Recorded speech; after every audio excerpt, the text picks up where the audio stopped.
This LiAngelo ball situation is getting really interesting.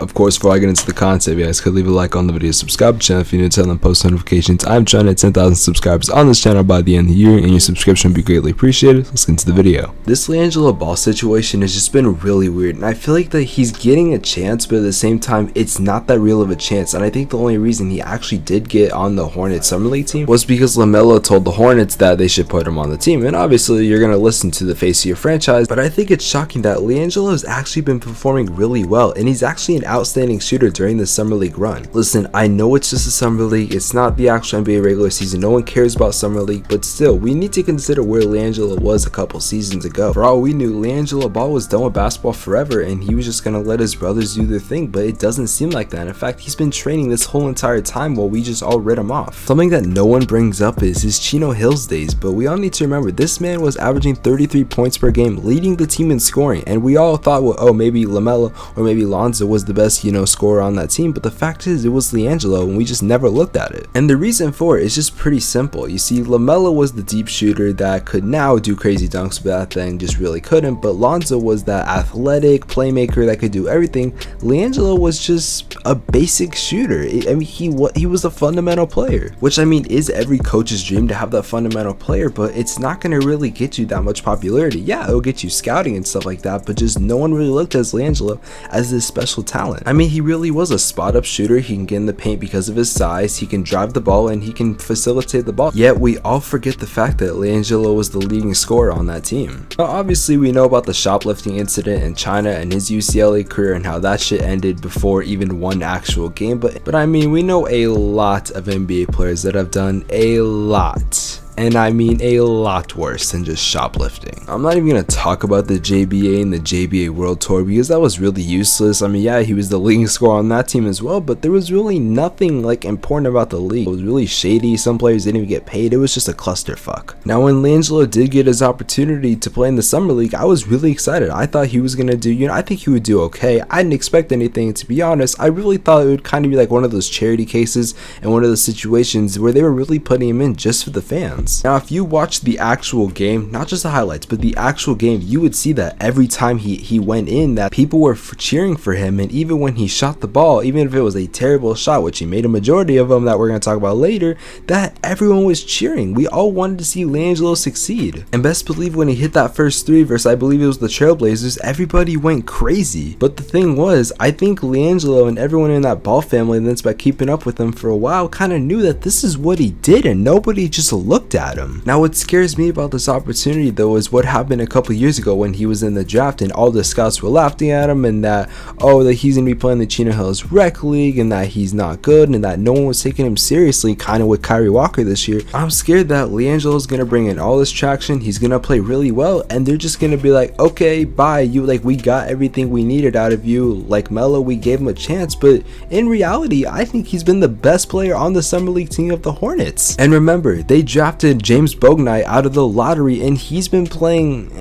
like little. He has a nickname called James Off Night. The first game, everyone seemed really happy for LiAngelo. He dropped 16, he had the same amount of points as Bouknight, and remember, Gelo was coming off the bench. He was probably the 10th man in that game, and he wasn't seeing a lot of minutes. And in the second game, he did get a lot more minutes, playing a lot more, and he did drop 10, yes, but you also have to see that James Bouknight is a ball hogger, and as the lottery pick, you should be the best player on that team, right? You were their first round pick. Gelo was literally went undrafted years ago, and this is technically his rookie year. And in the third game, Gelo had, I believe it was 8 points, and then in the second half they benched him and did not play him that much. And that scares me because he is so talented, and he's really shown us, damn, this isn't just a gimmick. Like, this kid can actually ball. He's a good spot up shooter. He's really good at getting the ball to his teammates. He's unselfish. He doesn't care that he doesn't get a lot of minutes. He doesn't complain. He's a good kid to have around. Now, I don't know how many of you guys remember this, but I believe it was a couple seasons ago, maybe it wasn't too long ago, that he actually got signed to the OKC Blue, obviously the Oklahoma City Thunder, their little G League team.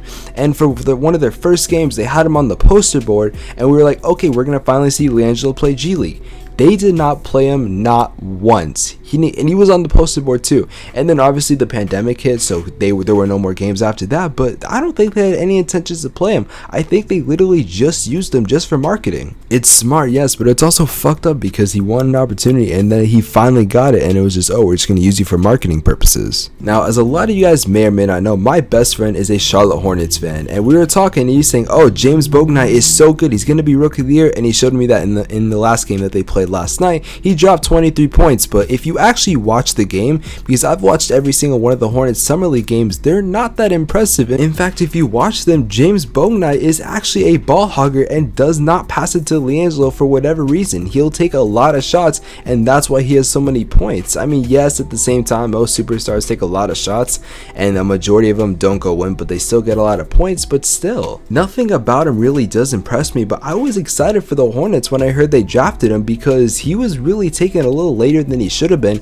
He should have taken before the 10s. I believe the Hornets got him either like 11 or 12. I can't exactly remember, but it was a good pick. Now obviously it's the summer league and it's literally just warm-up games, and I don't really think it's that big of a deal for Bouknight. I feel like in the regular season he will be doing well, but something me and my friend were talking about, I said LiAngelo has been playing better. He's like, no, Bouknight has. What are you talking about? And I said, but that's the problem. He should be playing better. But he's not. In fact, Gelo is. The stats may show that Bouknight has more points, but if you look at field goal percentage and the time, you would see Gelo's been coming off the bench and is getting far more or less minutes than Bouknight. Gelo has also been impressing me on the defensive side and being able to drive the ball and kick it out to his teammates, and he's also not giving up, and he's a good rebounder. So I mean, I don't really feel that impressed of Bouknight. I think Bouknight, who is the lottery pick that was supposed to be the big thing in Charlotte, is not the most important thing right now, and no one really cares. In fact, he's literally just holding the ball to himself so that he can't give it to Gelo so he can take more shots, because of course Gelo is the big thing right now. The Ball family is really big, but no one really cared to see Bouknight. We all wanted to see Gelo, and he's jealous of, first of all, that Gelo is actually doing good when no one thought he would, and he's also jealous that no one really cared to see him. We only cared about Gelo. And we do have to consider a player like Trae Young was really terrible in the summer league, and there have been other players, and also Markelle Fultz looked like he was going to be prime Michael Jordan in the summer league, and obviously we know how he turned out. So it really just does depend on your situation, but I think LiAngelo would be a really good player in the NBA. But let me rephrase that. I think he'd be a really good role player, and I think he would be an outstanding of a sharpshooter. I feel like he's a good spot up shooter who can also do a couple other things, and I do believe the Hornets do need to sign him, and if they sign him, it shouldn't be because of the last name, but what he can do with the ball. That was so corny. I apologize for saying that, but you guys get the point of what I'm trying to say. LiAngelo is talented, and I don't care about his last name. I do believe that as a player, he's a good spot up shooter who needs to be given a real opportunity. Both of the Charlotte Hornets two-way contracts, you can only use 2 per team, they were already taken, and Gelo was not one of them. So if Gelo is getting signed, it is to either a 10-day deal or a full-on deal. I would like to think it's a full-on deal, not just because of his last name, but what he's been doing on the court. And if he does get the contract, I'll be happy for him. I might even go to a Hornets game this year. But if he doesn't, then I mean, I don't know what to say. But if you guys did enjoy that video, make sure you do leave a like on it, subscribe to the channel if you're new, turn on the post notifications, tell me what you think about the situation.